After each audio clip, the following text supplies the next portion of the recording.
The first shot that rang out across the dusty plains of Sweetwater Creek, Wyoming Territory, 1878, wasn't meant to kill anyone.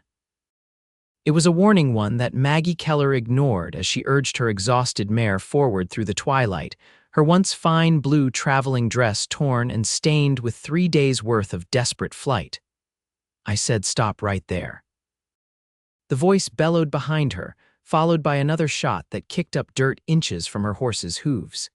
Maggie pulled hard on the reins, her heart hammering against her ribs as she slowly turned to face the broad-shouldered man on the palomino. His face was partially hidden beneath the brim of a weathered Stetson, but there was no mistaking the rifle aimed steadily in her direction. "This is Murphy land, madam. You're trespassing." "Please," she called out, her voice cracking from thirst. "I'm not looking for trouble, I just need somewhere safe." The man nudged his horse closer, keeping the rifle trained on her. As he approached, she could make out a face weathered by sun and wind, a beard peppered with gray, and eyes that held both suspicion and something else, caution born of experience.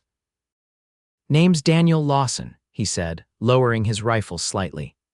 "Where you running from?" Before Maggie could answer, she swayed in the saddle. 3 days with barely any food or water, sleeping in short, terrified bursts beneath the stars, had taken their toll. The world tilted sideways, and the last thing she remembered was the ground rushing up to meet her. When Maggie awakened, she was lying on a rough but clean bed in what appeared to be a small cabin. A fire crackled in the stone hearth, and a small figure sat beside it, a little girl with honey-brown braids who couldn't have been more than 7 years old. She was whispering something, hands clasped together in prayer. "Send her back," the child murmured softly. "She smells like home."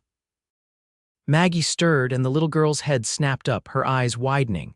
Before either could speak, the door opened, and Daniel Lawson stepped in, carrying a steaming pot. "Sarah, stop bothering our guest," he said, his voice gentler than Maggie remembered from their encounter on the plains.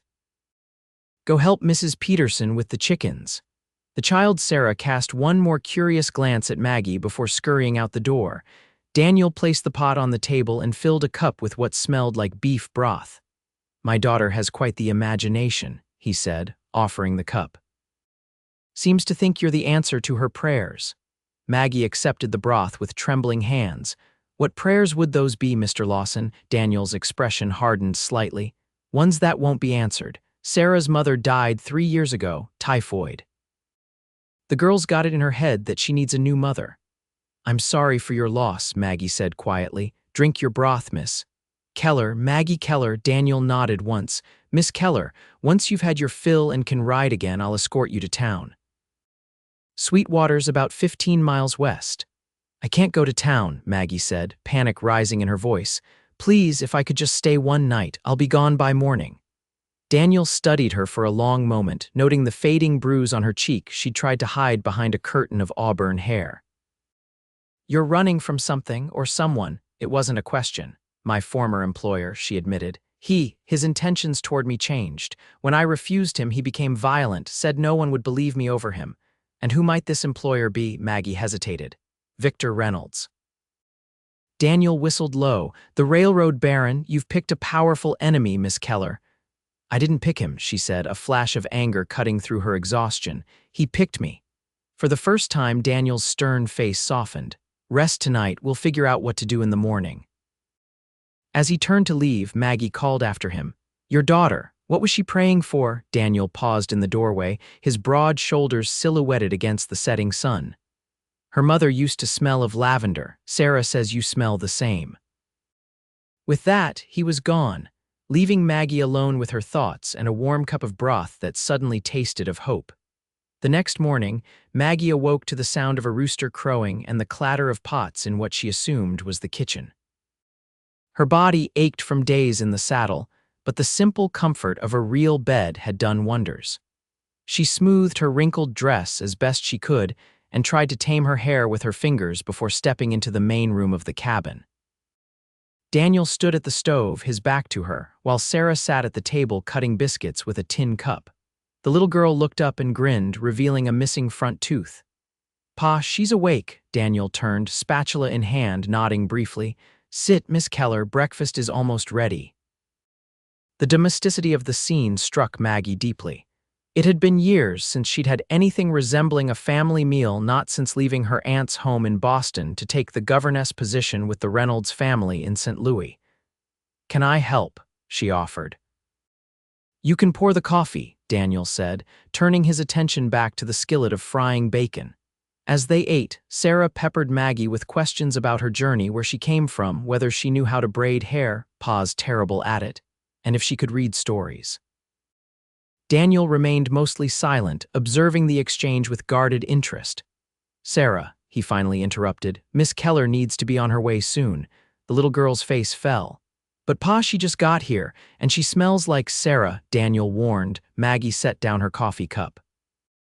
"Mr. Lawson, I understand your caution, but I truly have nowhere else to go, and if Mr. Reynolds' men find me in town."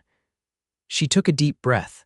"I can work. I was a governess before. I can teach Sarah, help with the household chores. We don't need charity cases," Daniel cut in. "It wouldn't be charity," Maggie countered. "It would be an exchange, room and board for my services." "Please, Pa," Sarah pleaded, her small hand reaching for her father's calloused one. "I asked God to send us someone who smelled like home, and he did." Daniel's jaw worked as he looked between his hopeful daughter and the desperate woman across his table. Something in his eyes told Maggie he was fighting an internal battle between caution and compassion, between the past and what might be. "3 days," he finally said. "You can stay 3 days. Then we'll reassess." Sarah squealed with delight while Maggie felt tears of relief spring to her eyes. "Thank you, Mr. Lawson. I won't be a burden, I promise." "Daniel," he corrected gruffly, "if you're staying under my roof, even temporarily, we might as well use first names." "Daniel," Maggie repeated, the name feeling strangely right on her lips. 3 days turned into a week, then 2. Maggie settled into a routine at the Lawson ranch, rising early to help with breakfast, teaching Sarah reading and arithmetic in the mornings, and helping with household tasks in the afternoons. Daniel worked from sunup to sundown, tending to the small herd of cattle that provided his livelihood, repairing fences, and making infrequent trips to town for supplies. They existed in an uneasy truce at first. Daniel was polite but distant, watching Maggie with a wariness that only softened when she interacted with Sarah. The little girl, for her part, had attached herself to Maggie with the fierce hope of a child who had lost too much too young. One evening, as Maggie sat on the porch mending one of Sarah's dresses, Daniel joined her, offering a cup of coffee. The sunset painted the prairie in shades of gold and crimson, and in the distance, coyotes began their nightly chorus. "Sarah seems happier," he said after a long silence. "She talks more now," Maggie smiled, setting aside her mending. "She's a bright child, eager to learn." "Like her mother was." Daniel's voice carried a weight of memory. "Catherine was a schoolteacher before we married, had plans to start a proper school here once the territory became more settled." "I'm sorry she didn't get the chance," Maggie said softly. Daniel nodded, staring out at the horizon.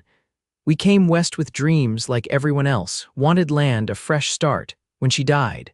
He trailed off, his knuckles white around his coffee cup. "Been just trying to keep things together since then." "You've done well," Maggie assured him. "Sarah is wonderful, this place is." She gestured to the small but well-kept ranch house, the barn, the corral where horses grazed peacefully. "It's a home." "What about your home, Maggie?" Daniel asked, turning to look at her directly. "You haven't spoken much about your past." Maggie's fingers tightened on her cup. "Not much to tell. My parents died when I was young. I was raised by an aunt in Boston, educated to be a governess or teacher, the respectable professions for a woman of modest means. When my aunt passed, I took the position with the Reynolds family. And that's when your trouble started," she nodded, the memories still raw. "Mr. Reynolds was a widower with 2 children. At first he was professional, even kind, but after a few months his attentions became inappropriate. When I refused him, he became angry, said I'd led him on, that I owed him for his generosity." Daniel's jaw clenched. "No woman owes that to any man. Not everyone shares your sense of honor," Maggie said. "He threatened to ruin my reputation, to claim I'd stolen from the household. One night he came to my room." She swallowed hard. "I struck him with a fireplace poker and ran. Took what little money I had and headed west. I hoped he wouldn't bother following one governess. Men like Reynolds don't take kindly to being refused, Daniel said grimly, or being hit with pokers. Despite the seriousness of the conversation, Maggie found herself smiling. No, they don't. Their eyes met, and for a moment, something electric passed between them, an understanding, a recognition of kindred spirits who had both faced loss and hardship. The moment was broken by Sarah bursting through the door, clutching a book. Maggie. You promised to read the next chapter tonight, Daniel stood, clearing his throat. Don't keep her up too late. We've got early chores tomorrow. As he walked back into the house, Maggie felt a strange warmth in her chest that had nothing to do with the coffee or the summer evening. For the first time in months, she felt something like safety and something dangerously close to belonging. The following Saturday, Daniel announced they would be going into town for supplies. Maggie immediately tensed. I should stay here, she said. Someone might recognize me. Daniel shook his head. You can't hide forever, Maggie. Besides, Sweetwater's a small town. Newcomers get noticed whether they show their faces or not.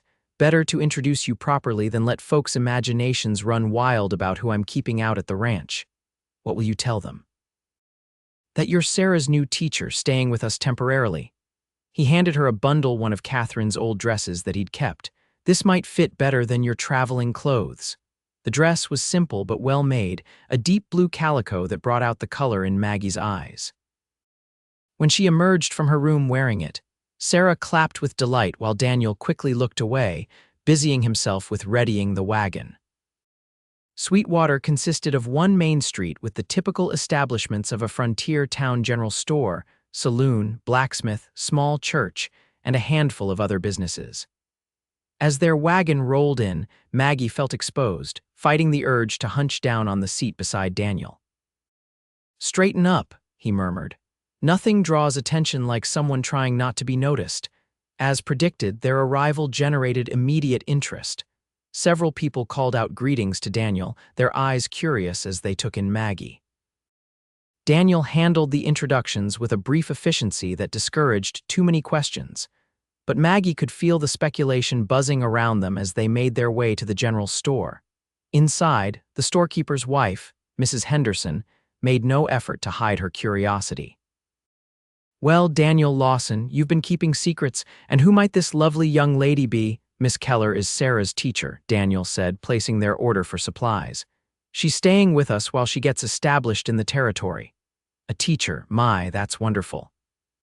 We've been saying Sweetwater needs a proper school for ages. Mrs. Henderson leaned closer to Maggie. And how did you find your way to our little corner of Wyoming, dear?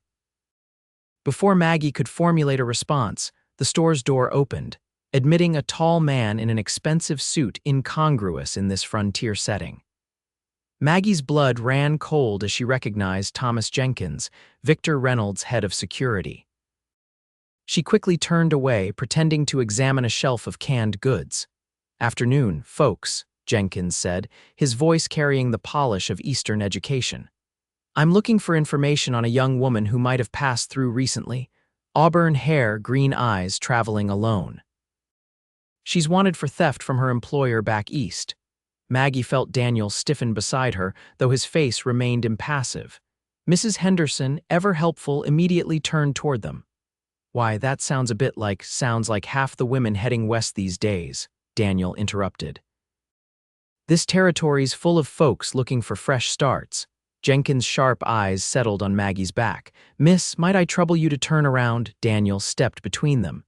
My companion isn't feeling well. We're just finishing our business here. I insist, Jenkins said, his hand moving to his coat pocket where a bulge suggested a concealed weapon. The atmosphere in the store crackled with tension.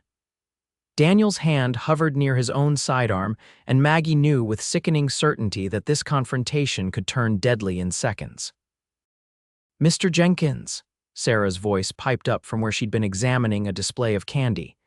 Is that a real diamond stick pin? Pa says only fancy city men wear diamonds.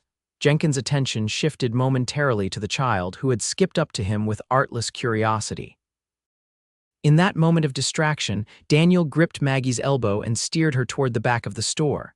Mrs. Henderson will collect our supplies later, he called over his shoulder. Sarah, come along now. They slipped out through the storeroom door into the alley behind. Daniel lifted Sarah onto the wagon, then helped Maggie up. Hold tight, he muttered, climbing up and snapping the reins. The horses lurched forward just as Jenkins emerged from the store, shouting for them to stop. Daniel drove the wagon hard out of town, taking a roundabout route back to the ranch. Only when they were miles away did he slow the pace, allowing the horses to catch their breath. He'll find us, Maggie said, her voice hollow. He'll come to the ranch. Let him come, Daniel replied, his jaw set. This is my land, I've got rights here. You don't understand. Reynolds has connections, money. The law won't protect me or anyone who helps me. Daniel turned to her, his eyes fierce beneath the brim of his hat. I've been fighting for what's mine since I first staked this claim. I'm not about to stop now. Maggie felt a surge of admiration for this stubborn, principled man, followed quickly by fear. I can't let you put yourself or Sarah at risk. I should leave, draw them away from here. And go where? How long can you keep running? Daniel shook his head. No, we'll figure this out together. Together, Maggie whispered, the word feeling foreign and precious on her tongue. Daniel's expression softened as he looked at her. Yes, together. You're part of our household now, Maggie. And I protect what's mine. The words settled between them, weighted with meaning neither was ready to fully acknowledge. From her perch between them, Sarah reached out to take Maggie's hand. Don't worry, the child said with the simple faith of childhood. Pa can fix anything. Maggie squeezed the small hand in hers, wishing she shared that confidence. As they approached the ranch, she found herself looking back over her shoulder, unable to shake the feeling that the confrontation had only been delayed, not avoided. Sure enough, the next morning brought riders to the ranch, Jenkins and two rough-looking men who could only be hired guns. Daniel spotted them from the corral where he was breaking a young horse. He immediately sent Sarah inside with instructions to stay with Maggie while he met the visitors. Maggie watched through the window as Daniel stood his ground, rifle casually but unmistakably present in his hands. Though she couldn't hear the exchange, the body language told her enough. Jenkins pointing toward the house, Daniel shaking his head, the hired guns shifting menacingly in their saddles. When one of the men reached for his holster, Maggie's heart nearly stopped. But Daniel merely raised his rifle slightly and the man reconsidered.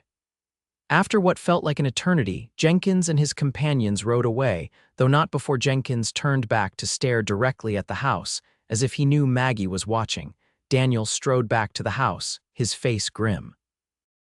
They're claiming you stole jewelry and money worth over $1,000. That's a lie, Maggie exclaimed. I took nothing but my own belongings and the wages I was owed. I know that, Daniel said, but they've got papers arrest warrants from Missouri. Jenkins says they'll be back with the territorial marshal. Maggie sank into a chair, despair washing over her. Then it's over. Your word against Reynolds, there's no contest. Maybe not, Daniel said slowly, but what if it wasn't just my word? What do you mean? The town council meets tomorrow night. Most folks around here are suspicious of men like Jenkins, too polished, too sure of themselves. If we can convince them of the truth, they might stand with us against outside interference. Why would they believe me over official papers? Daniel knelt before her chair, taking her hands in his. Because you've earned their respect these past weeks. Mrs. Peterson says you've been teaching her daughter to read. You helped Doc Wilson organize his medical supplies. People notice these things. Maggie shook her head. It's not enough. Reynolds will just send more men or come himself. Then we'll be ready, Daniel said with quiet determination. This isn't just about you anymore, Maggie. This is about whether we let men with money push around those without. It's about standing up for what's right. His hands were warm around hers, strong and calloused from years of honest work. Maggie looked up into his face, so different from Victor Reynolds' polished facade. There was a steadiness to Daniel, a core of integrity that seemed as much a part of him as his sun-browned skin and the tiny lines at the corners of his eyes. Why would you do this for me? She whispered. You barely know me. Something shifted in Daniel's expression, a vulnerability breaking through his usual reserve. I know enough, he said softly. I know you're kind to my daughter. I know you work hard and expect nothing you haven't earned. I know that when you smile, it feels like the sun coming out after a long winter." Maggie's breath caught at the unexpected poetry from this man of few words. Before she could respond, he continued, his voice rougher now.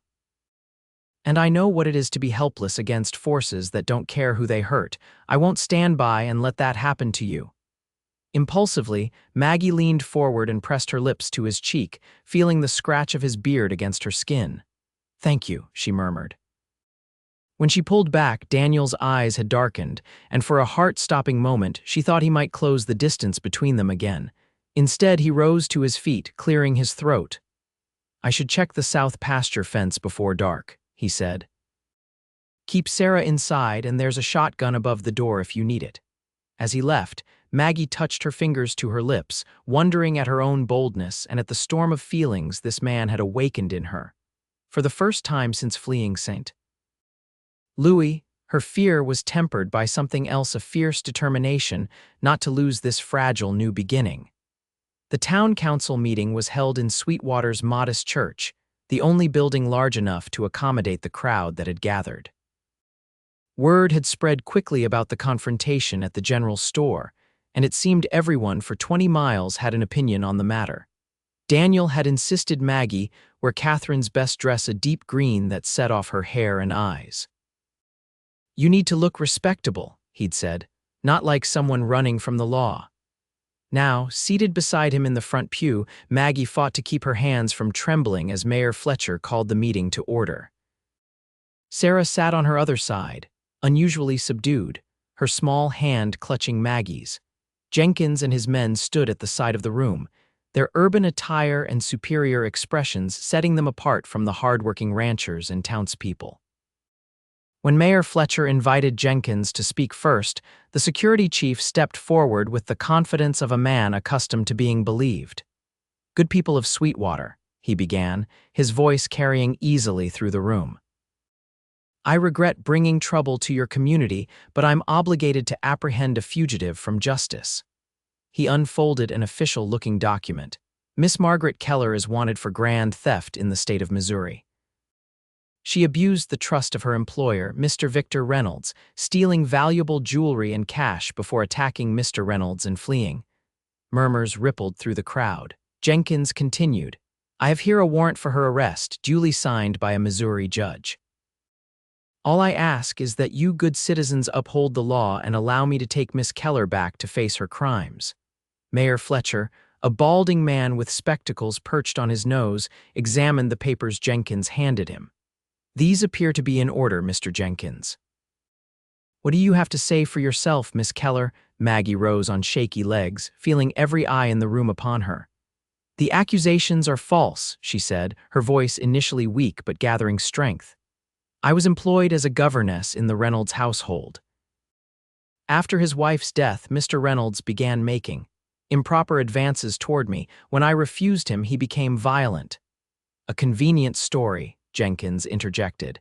"Mr. Reynolds is a respected businessman. Why would he risk his reputation pursuing a mere governess?" "Because men like Reynolds believe their money entitles them to whatever and whoever they want," Maggie replied, anger now overriding her fear. "I took nothing but what was rightfully mine, my personal belongings and my wages. When he tried to force himself on me, I defended myself and fled. That is the only crime I've committed." The church hummed with whispers. Daniel stood, placing a supportive hand at the small of Maggie's back. "Folks, you all know me. I've never been one to break the law or harbor criminals, but I believe Miss Keller is telling the truth. And I believe we have a choice to make. Do we stand with the powerful who can buy the law, or with those who have nothing but their word?" Mrs. Henderson from the general store rose from her seat. "I've seen how Miss Keller is with little Sarah. No thief shows that kind of genuine care for a child." She turned to Jenkins. "And I don't much care for the way you men came into my store throwing your weight around either. This isn't a popularity contest," Jenkins snapped. "The law is clear." "The law also says a man can't force himself on a woman," Doc Wilson spoke up from the back. "And I've seen enough victims of such violence to recognize the signs. Miss Keller's story rings true to my ears." One by one, townspeople stood to voice their support for Maggie. The blacksmith, Mr. Peterson and his wife, even the saloon keeper, all spoke of the quiet dignity and kindness Maggie had shown during her short time in Sweetwater. Mayor Fletcher raised his hands for quiet. "Mr. Jenkins, I understand you have papers. But papers can be bought, especially by men of Mr. Reynolds' influence. This council cannot in good conscience surrender Miss Keller based solely on these accusations." Jenkins' face darkened. "You're making a mistake. Mr. Reynolds won't take this lightly." "Then let him come himself," Daniel said evenly. "Let him look these good people in the eye and repeat his lies. But until then, Miss Keller remains under my protection and the protection of Sweetwater." The crowd erupted in approval. As Jenkins and his men stormed out, Maggie found herself surrounded by townspeople offering encouragement and support. Through tears of relief, she saw Daniel watching her, a rare smile softening his weathered face. In that moment, she realized that she had found not just safety, but community, something she hadn't known since childhood. Later, as they drove home under a canopy of stars, Sarah asleep between them, Daniel spoke quietly. "They'll be back, you know. Reynolds won't give up easily." "I know," Maggie said, "but I'm not afraid anymore, not with you and all of Sweetwater beside me." Daniel's hand found hers in the darkness. "There's something I need to say, Maggie, something I've been thinking about for a while now." Her heart quickened. "Yes. When Catherine died, I thought that part of my life was over. Didn't think I'd ever want another woman in my home, in my heart." He paused, struggling with words that didn't come easily to him. "But watching you with Sarah, seeing how you fit into our lives, it's made me realize there might be a second chance for happiness." "Daniel," Maggie breathed, hardly daring to hope she understood his meaning. "I'm not asking for promises," he hurried on, "not with things still unsettled. But I want you to know that whatever happens with Reynolds, you have a place here, with us, with me." Maggie squeezed his hand, unable to speak past the lump in her throat. No grand declarations, no flowery poetry, just the simple, honest offer of a future together. It was more precious than any romantic gesture could have been.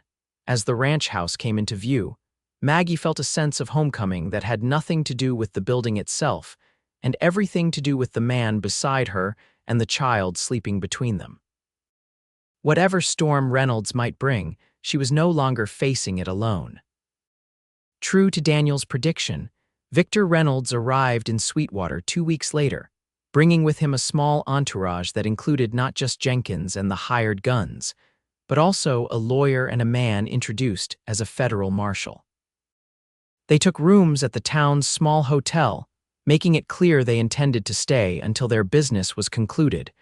Word reached the ranch within hours, carried by Mrs. Peterson's son who'd been in town delivering eggs. Daniel immediately began making preparations, sending Sarah to stay with the doctor's family and checking his firearms. "You should go with Sarah," he told Maggie as she helped him load shotgun shells. "Reynolds doesn't know about Doc's place." Maggie shook her head firmly. "I'm done running, Daniel. I won't hide while you face Reynolds alone." He looked like he wanted to argue, but instead cupped her face gently in his calloused hand. "You're the stubbornest woman I've ever known, Maggie Keller." "You wouldn't want me any other way," she replied with a confidence that would have been unthinkable weeks ago. His eyes softened. "No, I reckon I wouldn't." The confrontation came sooner than expected. That very evening, as Daniel and Maggie sat on the porch watching the sunset, a cloud of dust on the horizon announced approaching riders. Daniel stood, placing himself protectively in front of Maggie, his rifle at the ready as 5 horses came into view. Victor Reynolds led the group, a tall, elegantly dressed man with silver at his temples and cold eyes that assessed the ranch with obvious disdain. Behind him rode Jenkins, the supposed marshal, and 2 gunmen. "Daniel Lawson," Reynolds called as they reined in before the porch. "I understand you're harboring my employee." "Former employee," Daniel corrected, "and Miss Keller is here of her own free will."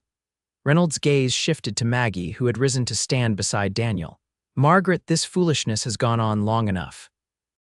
You've caused considerable trouble and expense. Come back now, and I might be persuaded to drop the charges." Maggie lifted her chin. "I have nothing to come back for, Mr. Reynolds, and we both know there were never any real charges to drop." Be careful, my dear, Reynolds said, his cultured voice taking on an edge. Your word against mine won't get you far in any court. Maybe not in St. Louis, Daniel interjected. But out here, a man's or woman's character counts for something. Reynolds smiled thinly. How charmingly provincial. Marshal, I believe you have papers to serve. The man he'd called a marshal stepped forward, producing a document from his coat pocket. Miss Margaret Keller, you're under arrest for grand theft and assault. You'll be transported back to Missouri to stand trial. Daniel raised his rifle slightly. I don't believe you're any kind of real marshal. Show me your badge, a genuine federal badge, not some tin star Reynolds bought you. The marshal hesitated, glancing at Reynolds, who frowned. My authority comes from the state of Missouri, which has no jurisdiction in Wyoming territory, came a new voice.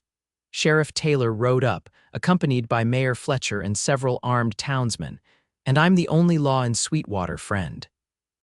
Relief flooded through Maggie as their allies approached. The sheriff dismounted, walking up to examine the supposed arrest warrant. After a moment, he handed it back with a disgusted snort. This wouldn't hold up in any proper court, and impersonating a federal officer is a serious crime. Reynolds' composure cracked slightly. This is outrageous. Do you backwater simpletons have any idea who I am? I can buy and sell this entire pathetic excuse for a town. Maybe you could, Mayor Fletcher replied calmly, but you can't buy us, Mr. Reynolds. Miss Keller has found friends here, real friends, not the kind money buys. Reynolds looked from face to face, clearly unaccustomed to opposition. Finally, his gaze settled on Maggie. You always were too proud for your own good, Margaret. I offered you a comfortable life, position, security, everything a woman in your situation could want. You offered me degradation, Maggie replied steadily. And I found something better: respect, dignity, and people who value me for myself, not for what they can take from me. Something ugly flashed across Reynolds' face. With surprising speed for a man his age, he drew a derringer from his coat pocket and aimed it directly at Maggie. If I can't have you, then, the crack of a rifle shot split the air. Reynolds cried out, the small pistol flying from his hand as blood blossomed on his sleeve. Daniel stood rock steady, his rifle already reloaded and ready for another shot. The next one goes through your heart, he said quietly. Now get off my land, Sheriff Taylor stepped forward. Mr. Reynolds, I'm placing you under arrest for attempted murder. You and your men will be escorted to the territorial prison to await trial. As the sheriff and townsmen disarmed and secured Reynolds and his companions, Maggie sagged against Daniel, the tension of the confrontation finally catching up with her. His arm came around her shoulders, solid and reassuring. It's over, he murmured against her hair. He can't hurt you anymore. Maggie looked up at the man who had become her protector, her friend, and something more precious than she could name. Because of you, because you believed me when no one else would. Daniel shook his head, a rare smile softening his features. Not just me, all of us. Sweetwater takes care of its own, Maggie, and like it or not, you're one of us now. Like it or not, she echoed, raising an eyebrow teasingly. Well, he drawled, there are certain disadvantages to small-town life. Everyone knows your business. The winters are harsh. And the eligible bachelors tend to be rough around the edges. Maggie's heart quickened. I don't know about that. I find a certain one quite appealing, edges and all. Daniel's eyes darkened, and after a moment's hesitation, he lowered his head to press his lips to hers, a gentle, questioning kiss that quickly deepened as Maggie responded eagerly. When they finally broke apart, breathless and flushed, the sheriff cleared his throat loudly from where he stood by the prisoners. If you two are finished, we could use some rope to secure these fellows for the ride to town, he called, not bothering to hide his grin. Daniel touched his forehead to Maggie's, chuckling softly. What did I tell you? Everyone knows your business. I don't mind, she whispered, as long as that business includes you. That night, after the prisoners had been taken away and their friends had departed with promises to return for a celebration the following day, Daniel and Maggie sat by the fire, processing the events that had transformed their lives. Sarah had been brought home and now slept peacefully, exhausted by excitement and relief. What happens now? Maggie asked, watching the flames dance in the hearth. Daniel took her hand, his thumb tracing circles on her palm. That depends on you. Reynolds will face trial for attempted murder, and with the whole town as witnesses, he'll likely serve time. You're free, Maggie, free to stay, free to go, free to choose your own path. Maggie turned to look at him, this man who had become the center of her world in such a short time. What if my path is here? With you and Sarah, Daniel's expression grew serious. If that's what you want, there's nothing in this world that would make me happier, but I need to be sure it's what you truly choose, not just gratitude or a sense of obligation. Daniel Lawson, Maggie said, shifting to face him fully. I was running when I came here, that's true, but I'm not running anymore. I'm choosing this place, this life. She paused, gathering her courage. Choosing you if you'll have me. The firelight caught the moisture in Daniel's eyes as he pulled her into his arms. I've been half alive since Catherine died, just existing for Sarah's sake. Then you came, smelling of lavender and courage, and suddenly I was living again. He pressed his forehead to hers. I love you, Maggie Keller. Stay with us. Be my wife, be Sarah's mother, complete our family. Tears spilled down Maggie's cheeks as she nodded, unable to speak past the joy expanding in her chest. Daniel kissed her then, a promise and a seal, and Maggie knew she had finally found her way home. 3 months later, on a crisp autumn day, Daniel and Maggie were married in Sweetwater's little church, with Sarah serving proudly as flower girl. The entire town turned out for the celebration, which spilled from the church to the main street in a festive gathering that lasted well into the night. As twilight fell, Daniel found his bride sitting on a bench outside the saloon, watching Sarah play with the other children. Happy? He asked, settling beside her. Maggie leaned her head against his shoulder. Completely, though I still can't believe Mrs. Henderson made 7 pies for our wedding. We'll be eating pie for weeks. Daniel chuckled, his arm coming around her waist. Small price to pay for such a welcome, wouldn't you say? The smallest, she agreed. They sat in comfortable silence, watching the townspeople, their friends, their community celebrate around them. After a while, Sarah ran up, breathless with excitement. Pa, Maggie, can I stay at Lily's house tonight? Her ma said it was all right, and they're having pancakes for breakfast. Daniel raised an eyebrow at his daughter's transparent attempt to give the newlyweds privacy. Did Mrs. Peterson suggest this arrangement by any chance? Sarah nodded enthusiastically. She said you and Maggie need quiet time, whatever that means. Maggie hid her smile as Daniel's ears reddened.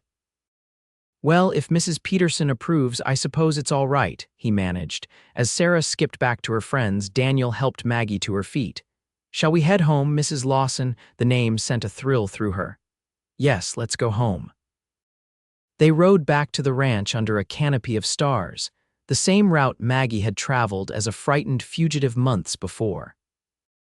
Now, as Daniel's wife, she saw the landscape through different eyes, not as unfamiliar terrain to be crossed, but as the land that would nurture their family for generations to come.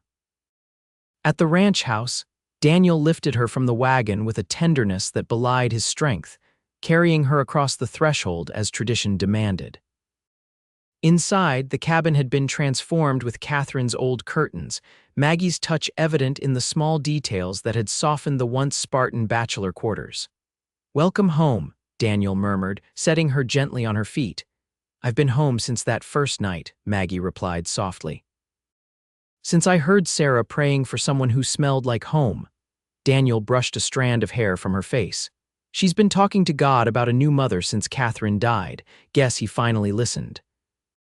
Or maybe he just needed the right person to send, Maggie suggested, rising on tiptoe to kiss her husband. Later, as they lay tangled in the quiet darkness of their bedroom, Maggie traced the line of Daniel's jaw with gentle fingers. Thank you for finding me, she whispered. He caught her hand, pressing a kiss to her palm. Thank you for staying.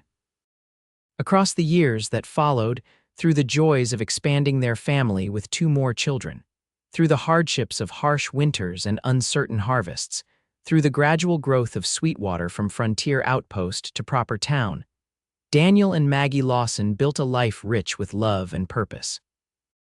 And sometimes, in quiet moments, Maggie would catch the scent of lavender from her garden and remember the little girl's prayer that had brought her home, a prayer for someone who smelled like memories, like comfort, like belonging. A prayer that had been answered in ways none of them could have imagined on that dusty Wyoming evening when a desperate woman and a lonely rancher's paths had crossed, forever changing the landscape of their hearts.